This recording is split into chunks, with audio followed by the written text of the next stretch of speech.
Martineau. Tac, tac, tac, tac, tac, tac, tac, tac. Toi là. Ça va faire.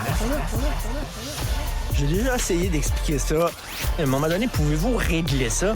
La rencontre de Richard Martineau. Richard, bonjour. Salut, je veux te remercier sincèrement parce que tu m'as fait lire un livre magistral, Le Mage du Kremlin, Oui. que tu me dis de lire absolument ça, de Giuliano di Empoli. Je ne l'ai pas terminé, je suis rendu plus que la moitié. C'est un livre exceptionnel. C'est sur la Russie, les coulisses, les hommes qui ont réussi à faire élire Poutine, qui l'ont mis à la tête de la Russie. Et c'est Philippe Vincent, une réflexion brillante sur le pouvoir. Vraiment. C'est quoi le pouvoir et c'est quoi l'âme russe? Et tu t'aperçois que les Russes, ils adorent les gens, les directeurs, les chefs d'État, les leaders qui sont prêts à aller jusqu'au bout. Alors, je vais rien qu'expliquer un truc. La première intervention publique de Poutine, il était premier ministre, il venait d'être nommé premier ministre. Il y a eu des attentats terroristes de la part, supposément, de terroristes tchétchènes. Il est interviewé et là, il y a une journaliste qui lui demande, ça a l'air que les rumeurs veulent que vous allez même peut-être bombarder l'aéroport en Tchétchénie. Est-ce que vous trouvez que c'est une bonne chose?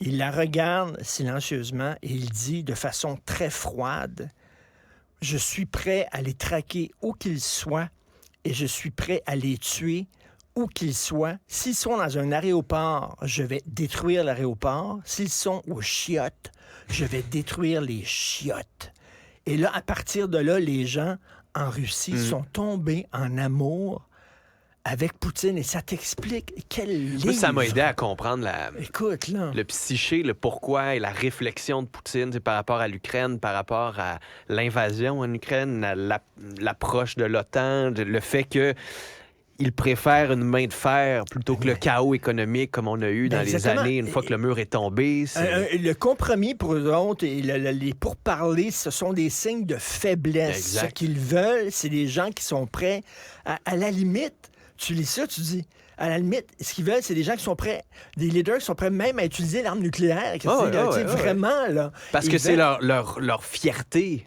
qui est menacée et empiétée. Et tous les hommes de l'ombre qu'ils avaient besoin, ils avaient besoin de mettre en place quelqu'un pour remplacer Helsinki, qui était un alcoolique fini, puis tout ça. Et là, ils se sont rencontrés, puis on dit, on va prendre ce gars-là, qui est un petit fonctionnaire, très peu connu. À la tête du KGB. À la tête du KGB, un gars assez gris, assez terne, assez drabe. Puis on va le contrôler, là. Tu sais, tous les oligarques qui dans notre marionnette. Là. On va le contrôler, on va le mettre là, parce que, mais quel livre incroyable. Et c'est court, ça se lit super bien, ça vaut la peine, surtout parce qu'on a beaucoup parlé de la Russie cette année. Moi, je l'ai donné en cadeau à plein de monde cette année. C'est mon top 3 des livres de l'année. Il faut que les gens lisent ça pendant le temps des fêtes. Giuliano di Empoli, c'est un essayiste, c'est un intellectuel, un conseiller politique. Ancien conseiller politique, oui. Italo-suisse. Et le gars, il est rendu une star internationale. Son livre se vend à des millions d'exemplaires. C'est rendu une grosse star. Il y avait un portrait de lui dans le Figaro. Et vraiment, wow! Quel livre. Je suis content que ça t'ait plu parce que moi, j'ai adoré. Puis j'aime pas ça trop recommander des livres chaudement parce que j'ai peur de te décevoir. Tu sais, souvent, lis ça, c'est bon. Puis là, tu lis, tu fais, oui, c'est correct. Tu sais. Là, ça dépasse les attentes chaque fois. Tout à fait. Alors, si vous cherchez des cadeaux de Noël, là, achetez ça. Richard, merci. Bonne émission. Merci à toute l'équipe, Jean-François, Cybèle et Florence qui ont travaillé sur cette émission. Surtout, merci à vous. À demain.